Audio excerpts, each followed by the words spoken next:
Good morning. Denise Dryden here. I'm out on Bainbridge Island and there was sunshine this morning. It stopped raining and I got to see the moon set. So the full moon last night was fabulous and it's got a lot of energy to it. And I was working all weekend, sort of Friday night, Saturday, on this concept of energy, and just this theme, split apartness, kept coming up over and over again. So when I put it together this morning, it was pretty fun. So, today we're going to explore and blend and put a bunch of things on the table about energy, parenting, how we partner, a little bit of tarot, and some gardening and some sports, right? Maybe even some fishing. I'm going to put a whole bunch of stuff in there because what we're really talking about is this concept of follow the energy. So Alan Seal in his transformational presence coaching work, has always taught us to find the energy and follow it. But we have to be able to find it, and we have to know where it's there, when it's there, and what it looks like and what it feels like, right? And then our job is to follow it, to play with it. So energy is alive; it's in constant motion, and it informs us, right? And so, in the concept of polarity, someone just messaged me while I was doing this, sorry about that. And the concept of polarity and duality is that there's these two forces. And the Lover's card do this beautifully. There's the masculine and the feminine, and these two forces, and they come together. And so when they push together, there's this exchange of energy right here. And then when they pull apart, there's this exchange of energy. So there's joy, there's grief, there's nervousness, there's relief. It doesn't matter. This process of the energy coming together is that where the dynamics lie, right? So when we say follow the energy, follow where something in your body wakes up and you pay attention to it, right? Find that sweet spot right in there. And what came up over this weekend was this concept of there's all these different intelligences, right? And as I'm deepening my study of where these intelligences, reside and what they are, this one is the intelligence of separation, right? Separation. It's when we can be separate, and it's when we can dispose of things that no longer serve us. So it's this intelligence which is, this isn't taking me where I want to go. This is actually hurting my body. This is draining my energy. This is taking me away from the things that I love to do. So when we have this separation intelligence, it's understanding when we need to separate and dispose, and that we're individuals in our own snow globe. We're individuals. We do our own thing, and we react to the energy around us. And when our snow globe is being affected by something, we have to be very, very strategic, very compassionate, and very loving about what do we do when that happens, right?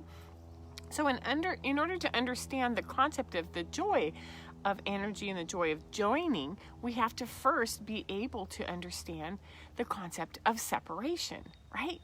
In other words, if you've never lost a love, you don't know how beautiful a new love is. If you've never missed something, you don't know how exciting it is to start over, right? So some of the examples that I came up with was that throughout the years, I've always been a perennial gardener, right? And a perennial gardener is someone who says, oh man, I got to thin this section out because those little ones in the middle, they need to come up big. So there's this culling through, and there's removing both the weeds that interfere with it, but also cutting back on the plants.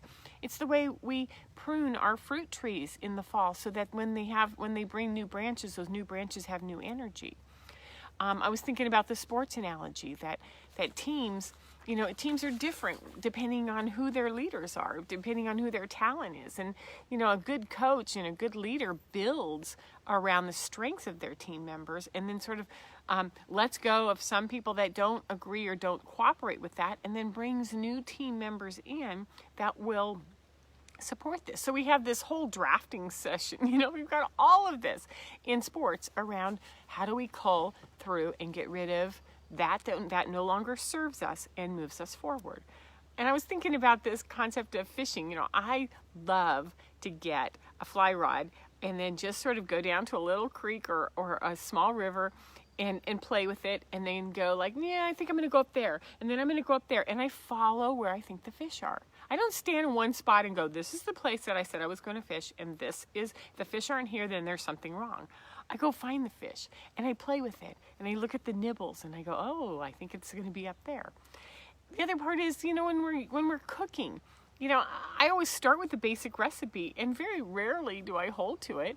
I use the core basics, but I might change the vegetables, or I might change some spices, or I might thicken it, or I might turn it into a soup. I do everything with recipes, but I start with what works for me and what doesn't work. So separation is essential for evolution, for growth. It's how we unite. It's how we divide. It's how we attach. It's how we detach.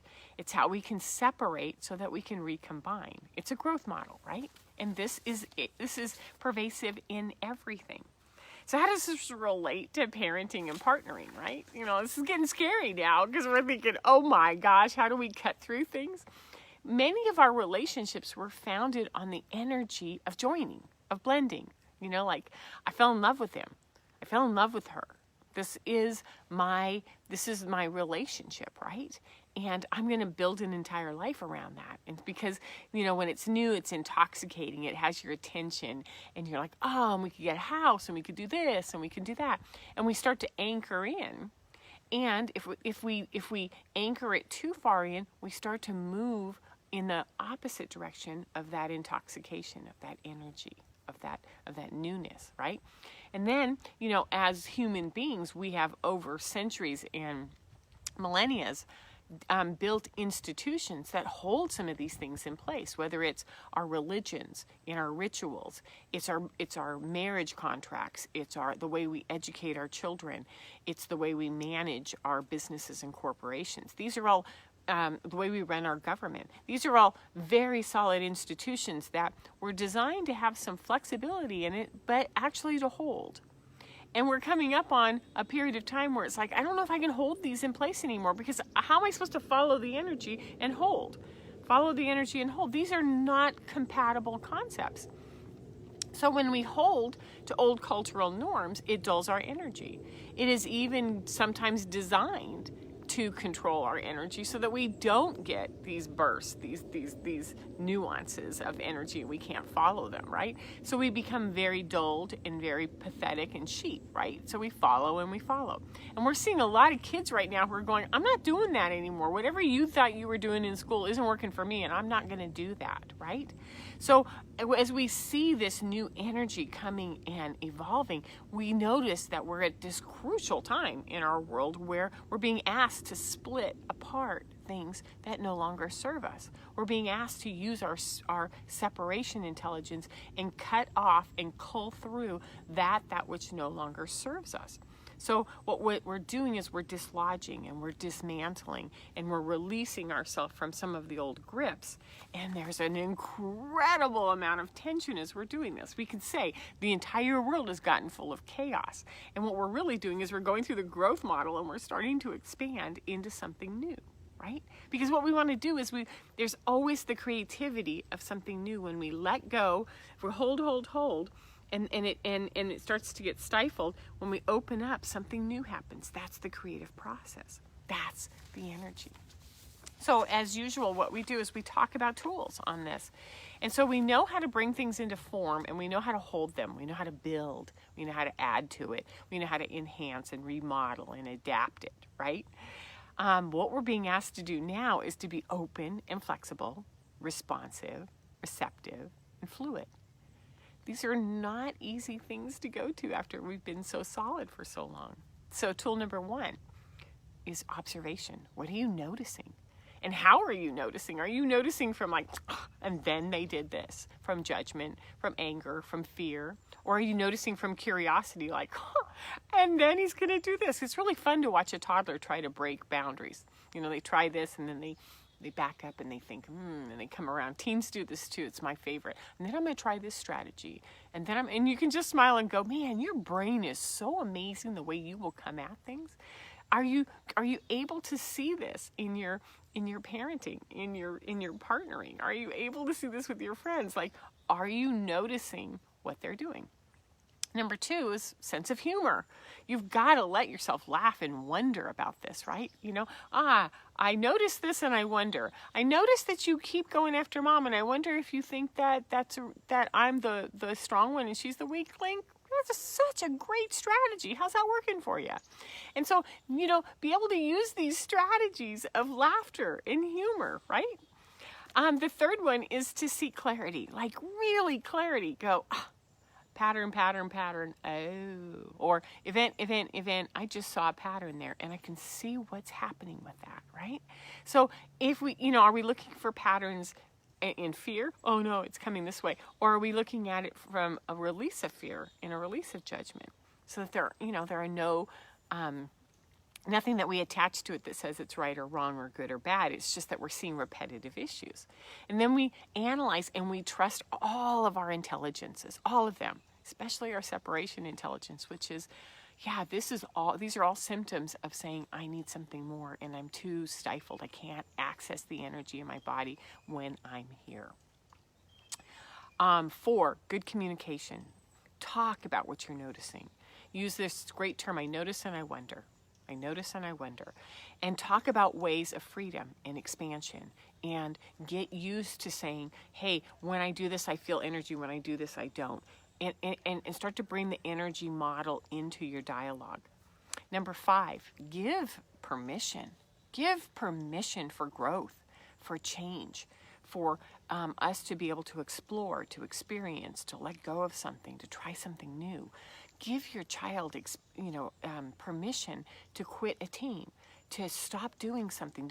This old model of you finish what you start is awesome. However, if they were never fully invested, it's just this you can just watch the energy in the child flatten and flatten and flatten as they're trying to keep a commitment of your expectations or your goals for them. Give them permission. Give yourself permission. Give your partner permission. Give your company permission to go through a growth change and say, whatever happens, it's going to be okay. I'm going to grow. It may not be fun, but I'm going to grow, right? Be patient and nurturing. With yourself, with your partner, where that willpower is like, no matter what I do, I'm going to hold nurturing and compassion, because this is really hard. I'm watching my child change friends. I'm watching my child struggle in school. I'm watching my partner really get excited about something, and my fear is that he's gonna leave. He's gonna go this way, and I'm not gonna be there.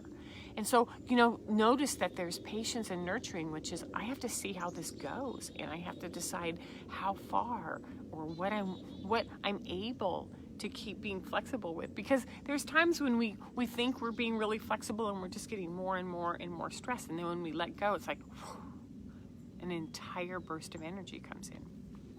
Number 7, refuse to blame or shame. Get out of the judgment of pointing out your fear areas, the mistakes somebody's making, the places where you're uncomfortable and where you're trying to stop others and where you're making them wrong so that you can be right. This is huge. If we can let go of the, what they're doing is wrong, so I'm going to blame them for all of the problems I have, as opposed to I'm really uncomfortable. I'm watching you love your new job and make a whole new set of friends, and all of a sudden our relationship needs to shift somehow, and I don't know how to do that. That's how we get out of blame, which is if he hadn't taken that job, we know how to do this, right? And then the last one is courage. This takes tremendous courage and strength to show up for something, and to let someone or something go, to let yourself expand and go into a new unknown territory, to detach, to put it down, to pull apart, right? To split apart something that was bound at some point that needs a fresh burst of energy, okay? Because what we want to do is we want to let go of something so it can grow. So this is the kind of stuff I do lately. I've been morphing and going each direction as we've been looking at energy and how it affects relationships. You can find me on DeniseDrydenCoaching.com. Full moon was last night. Enjoy the energy, and I'll see you next week. Bye-bye.